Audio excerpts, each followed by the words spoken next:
Frostbite Falls is usually a quiet place, but today is a little different. For today brings the finals of the Northern Minnesota Checker Championships. As you can see, it's a gala occasion in Frostbite Falls. The town has gone sports mad. Hooray! And here playing in his usual slashing devil-may-care style is the defending champion, Bullwinkle Moose. I'll move here. Ignoring the bloodlust of the thrill-mad mob, Bullwinkle was about to end the game when... It's a-comin'! It's a-comin'! It's Charlie Parlor Car. It's a-comin'! It's a-comin'! Wonder what's a-comin'. Last time Charlie yelled it's a-comin', it turned out to be Halley's Comet. That thing do again? We just had one 80 years ago. It's a-comin', I tell ya! What's a-comin', Mr. Parlor Car? Look, the circus is a-comin', that's what's a-comin'! It was true. At that very moment, the big wagons began to roll into town. And it wasn't just any old circus either. This was Bumbling Brothers Circus, the smallest, biggest show on earth. Come on, it's your move, Zeb. You're right, and I'm a-moving. I'm gonna go watch the circus. Well, if that don't make a feller sore. Bullwinkle, don't you like circuses? Well, certainly, but I had a for sure win. Come on, Rock. I'm gonna give them circus fellers a piece of my mind. You know, that's what I like about you, Bullwinkle. No matter how little you have, you're always willing to share. And in a little while, our heroes were at the vacant lot where the circus was being set up. Gee, look, they got a real lion tamer, Bullwinkle. Claude Badley, king of the cage. Don't we know him from somewhere? You mean his voice is familiar? No, his face. There's a switch. Hey, you in charge here? That's right. Well, how come you busted up our checker game? Oh, I'm sorry about that. Wait right here. I get a free ticket for you to the circus. Well, that's better. Okay, where is it? Where's what?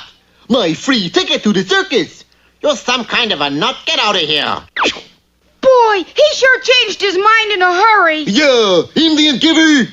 Ah, there you are. Just for that, you can keep your doggone ticket. But I want you to have it. Nope, now I'm sore. Well, if you insist. Gee, Bullwinkle, that wasn't very nice. Maybe you're right, Rock. I wouldn't want to be a big sorehead. Not with these antlers. Okay, mister, I'll take the ticket now. You stop bothering me, I'll have you run off the lot, you mooching moose. Mooching moose! Mooching moose! Gesundheit. All right, you gonna give me the ticket or not? But, my dear moose, I've been trying to. Here. Are you trying to make a monkey out of me? No, monkeys we got. A jackass, maybe? Now I've had just about enough. So it's not enough you want a free ticket, now you're picking a fight. There's two of them. Of course there is. This is the... Bumbling Brothers Circus. Isn't it? Yeah. Well, we're the Bumbling Brothers. Who go? And I go. You go and I go. Yeah. So do we. Well, that explains it. I guess everything's okay. Well, that's an odd statement to make this early in the story, for just a few cages away, the circus's ferocious lion tamer was untaming a ferocious lion. Yeah. Yeah. That's it, Satan. Go ahead, get sore. Yeah. Good heavens, it's true. Claude Badley, the lion tamer, is really that heel of heels, that king of the crumbs. Say the name. Boris Badenov. Ta-da! Well, what fiendish plan does Boris have in mind? And why is he tampering with a lock on the lion's cage? Silly boy. We'll find out next time in Lion in the Bedroom or the Cat's Pajamas.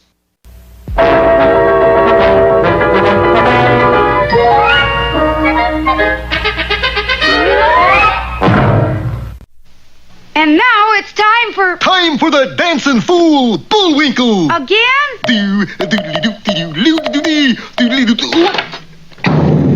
And now for one of our special fairy tales. Yeah.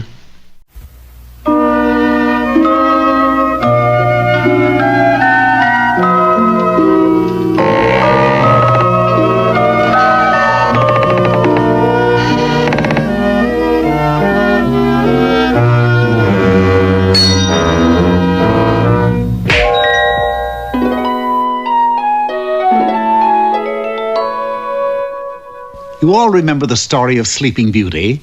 How as a baby she was put under a spell by a wicked fairy, how when she had grown up she pricked her finger with a needle and fell into a deep sleep from which she could be wakened only by a kiss. You remember, too, how a fence of thorns grew round the castle to prevent anybody from entering. Anybody but me, that is. And just who are you? A prince, naturally. Don't you see the robes, the crown? You want to see my ID card? Well, how do you propose to enter the castle? Easy. I haul out my trusty broadsword and... They don't make broadswords like they used to. The prince was distraught. What was he to do? I'll show you. These they make like they used to. The prince made straight for the tower room. Sleeping Beauty! I've come at last! With one kiss, I shall waken you and... Wait a minute. Awake, she's just another princess. Asleep, she's a gold mine. I can see it now. Sleeping Beauty comics, Sleeping Beauty hats, Sleeping Beauty bubble gum, and biggest of all, Sleeping Beauty Land. Sure enough, the castle was soon made ready as a great tourist attraction. There was Moat Land. Have your X coupons ready, please. Have your X coupons ready. There was Entrance Hall Land. Y coupons, please. There was Stair Land. That's a Z coupon, folks. A Z coupon. And, of course, Sleeping Beauty herself. Sleeping Beauty Land was clearly a great success. 1,000,001, 1,000,002. Sorry, the castle's closed till 8 a.m. Hold it, Junior. I'm Yolanda, the wicked fairy that puts Sleeping Beauty to sleep. Well, that calls for some free coupon books. Books, Nook, I want half of this whole setup. Or else. Else what? Else I use my magic powers to wake her up. Well, now, we can't have that, can we, partner? And you are my partner, and a charming one at that. Now, wouldn't you like to see some of our Sleeping Beauty Land? Why not? Just step this way to Dungeon Land. My, this is spooky. Well, it's very popular. Some people stay here for a long, long time. How does it work? Well, I put these around your wrist, you see? Yes? Then I leave. Well, have a good time. I'll see you in a couple of years, kid. So, once again, the prince was in business for himself. 1,064,000, 1,065,000. Hiya, honey. You're back. You broke the chains. Yeah, they don't make them like they used to. Well, partner, how about trying our special submarine ride?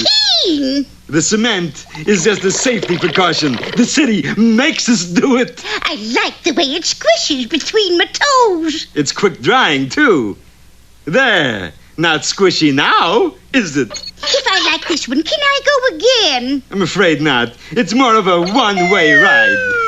So the prince was once more without a partner. 4,002,000, 4,003,000. Hello, I'm back. That ride was more fun, especially that first part. But- Imagine half of all this is mine. Yes, including the souvenir sales. Souvenirs? How much do they sell for? Well, this one is 75 cents. This one is $1. This Sleeping Beauty cowboy lasso is only $1.69. Now, let's see. Carry the 4 and... Say, you're in luck, little lady. I am. You betcha.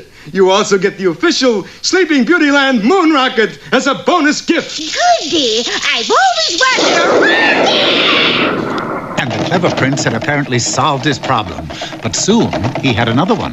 For the next morning, the crowds outside the castle were smaller, and the next day, smaller still. Clearly, Sleeping Beauty was a slipping beauty. And the prince was very sad indeed. Then, suddenly... Hiya, sweetie. I'm back.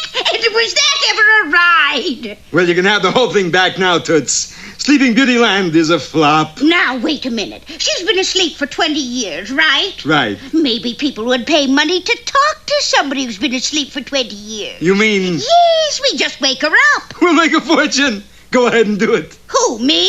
You put her to sleep, didn't you? Well, frankly, no. I'm not really a wicked fairy. I'm just wicked. But then how... Easy. You kiss her. You're a prince, aren't you? Well, not exactly. I never joined the union. I really make my living beating pigskins. You mean... Yes, I'm a hog flogger. But just then a remarkable thing happened. Sleeping Beauty's eyes opened, and she sat up. Don't worry, kids. I wasn't really asleep. Then why the big 20-year act? I just wanted to see if I could make it in showbiz.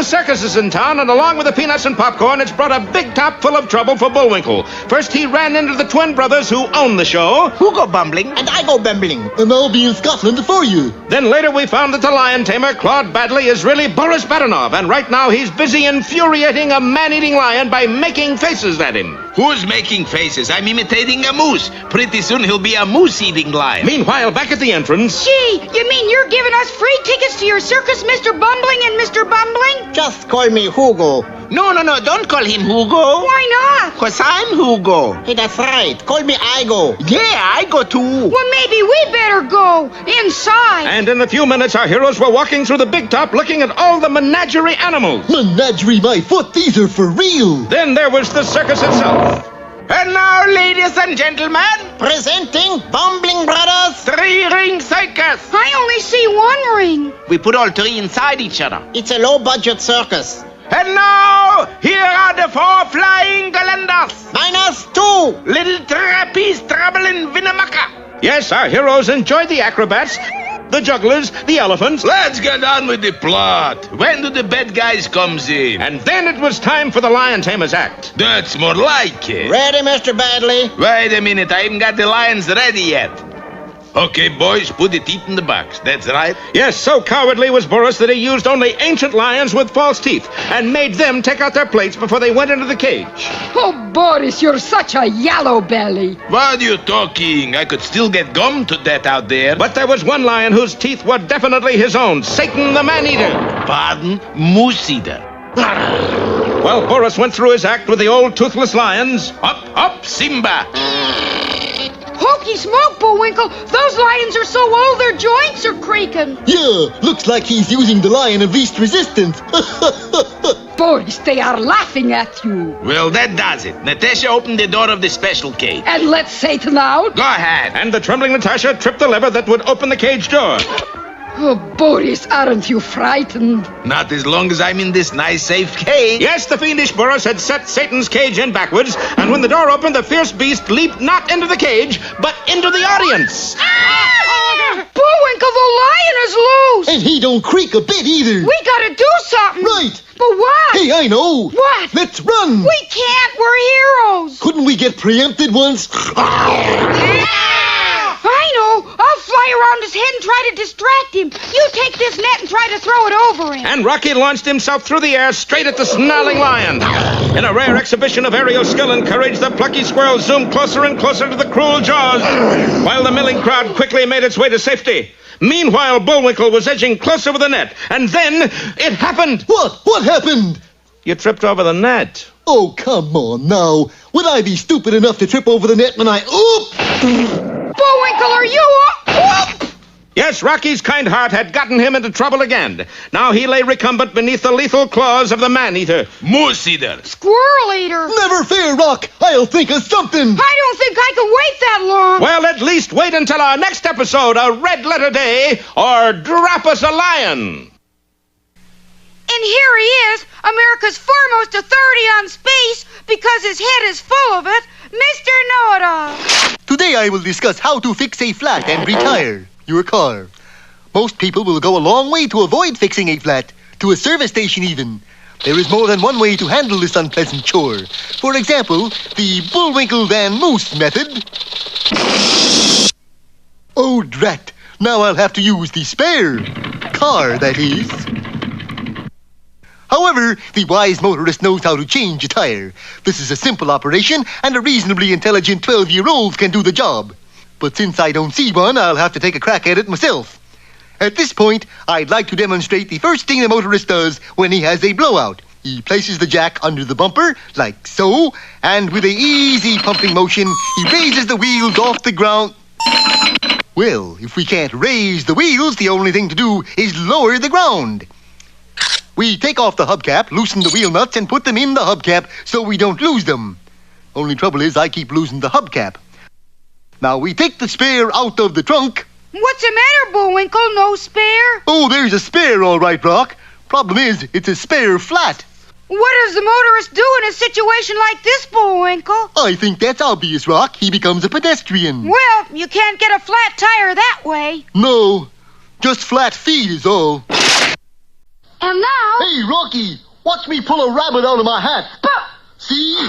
Nothing up my sleeve. Presto!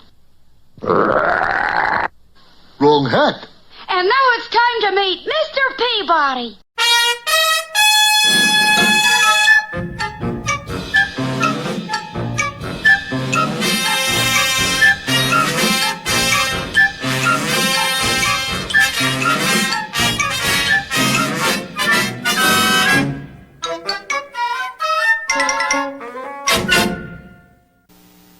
Hello again, Peabody here. All through with your spaghetti, Sherman? Couldn't take another bite, Mr. Peabody. Good, then we're off to Italy. For more spaghetti? No, for a meeting with that illustrious Italian adventurer, Casanova.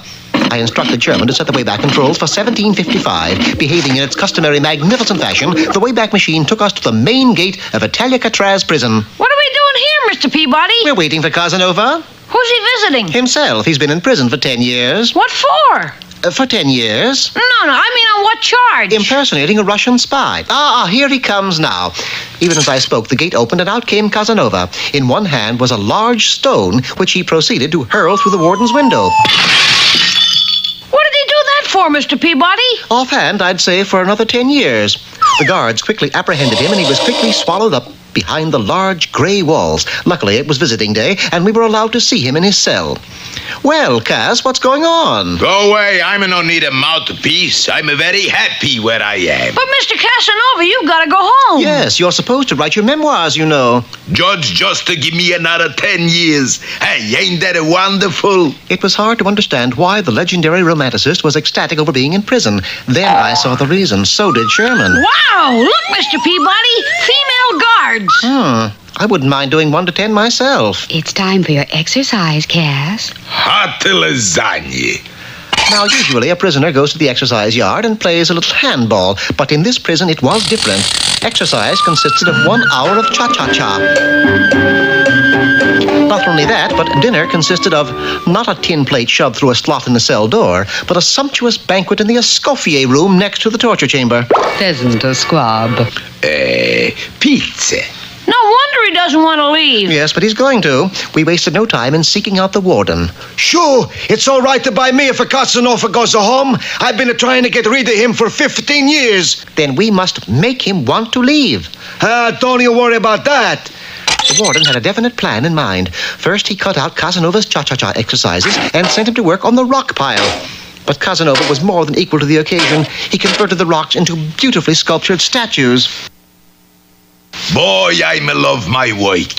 Golly, Mr. Warden, he still doesn't want to leave. Oh, no? I got a way to make him go. Attention, convict number 8269, otherwise known as Casanova. You have a visitor in the yard. Quick to obey, Casanova left his cell and adjourned to the large prison yard. Now we fix him. I pull this lever that locks all of the cells, and a Casanova can't get it back in. He got to go home.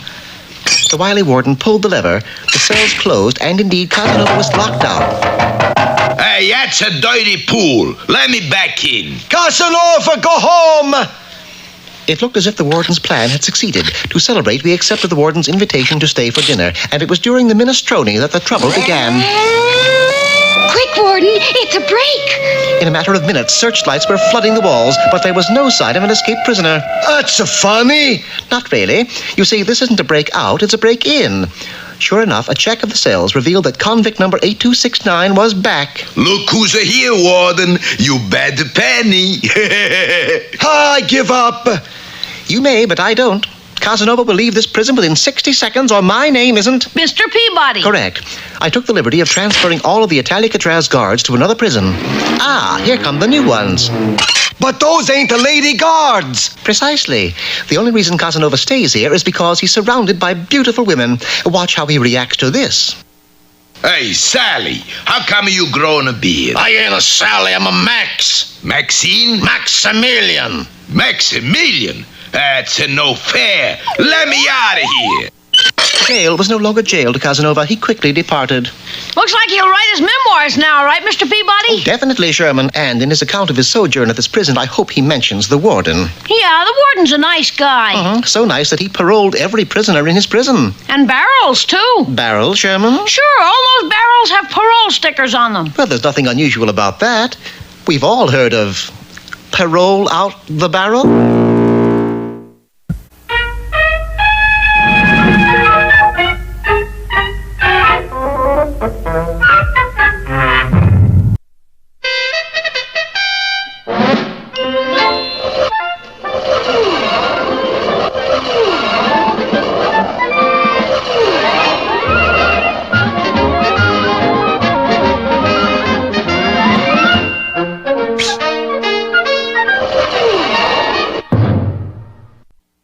Everybody's supposed to have fun at a circus. But as usual, things are different in Frostbite Falls. Nobody's having fun here. You see, a mean lion tamer named Claude Badley, who bears a remarkable resemblance to Boris Badenov... Funny how that works out. ...has let loose a ferocious lion named Satan into the crowd. They're not having fun. Of course, the circus owners, Hugo and I Go Bumbling, are panic-stricken. We are not having fun. In trying to capture Satan, Bullwinkle fell into his own net. I'm not having fun. And Rocky the Flying Squirrel was swatted out of the air and now lies helpless under the lion's huge paw. I'm sure not having fun. And as for Boris and Natasha... We're having fun. Boris, that was one of the nastiest, dirtiest tricks you've ever pulled. Bullwinkle, do something. Oh, hey! Hey, you lion! Sir! It's not working. I'll have to try something different. And Bullwinkle did try. He flapped a handkerchief at the lion. Toro! He did a tap dance wearing a funny hat. Do-do-do-do-do. He juggled 4 balls at a 3, 2. He threw 1 ball up and down. Nothing worked. The only thing I got left is my pocket comb. You taking notes, Natasha? Notes. Music! That's it, Bullwinkle! Music! You gotta play something! Play? On what? Your comb! Oh! And Bullwinkle slipped a piece of tissue paper over his comb and began to hum through it. Bullwinkle, I think it's working! Yes, the lion removed his paw from our furry hero and began to stalk slowly toward Bullwinkle.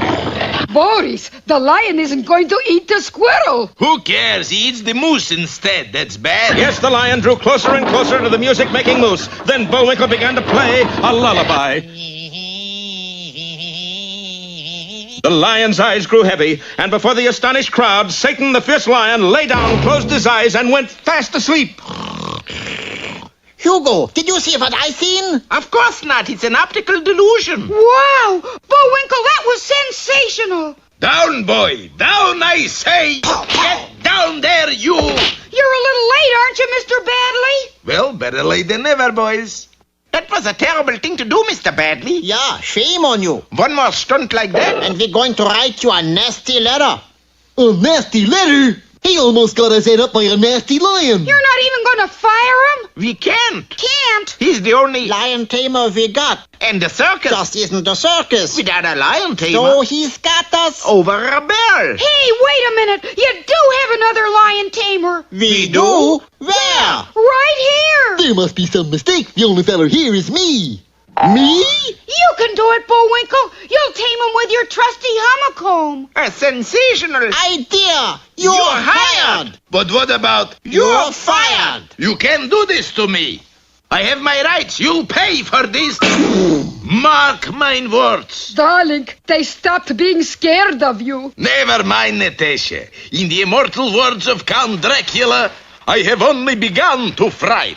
And Boris tossed a lighted match into a nearby pile of straw and started a raging conflagration. And a big fire, too. Don't miss our next episode, The Fire Eaters or Hot Lips.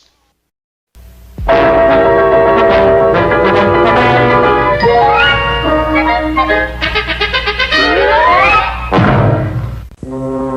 now, here's Bullwinkle's Corner. Hello there. Today's poem is dedicated to babysitters everywhere. Between the dark and the daylight, when the night is beginning to lower, comes a pause in the day's occupation that is known as the children's hour. This is a very useful book. I hear in the chamber above me the patter of little feet. The sound of a door that is open, and voices soft and sweet. They whisper and then a silence, but I know by their merry eyes they are plotting and planning together to take me by surprise. A sudden raid from the stairway, a sudden rush from the hall. By 3 doors left unguarded, they enter my castle wall. You think, oh blue-eyed kiddies, because you have scaled the wall, that such an old moustache as I am is not a match for you all? Like I said, a very useful book.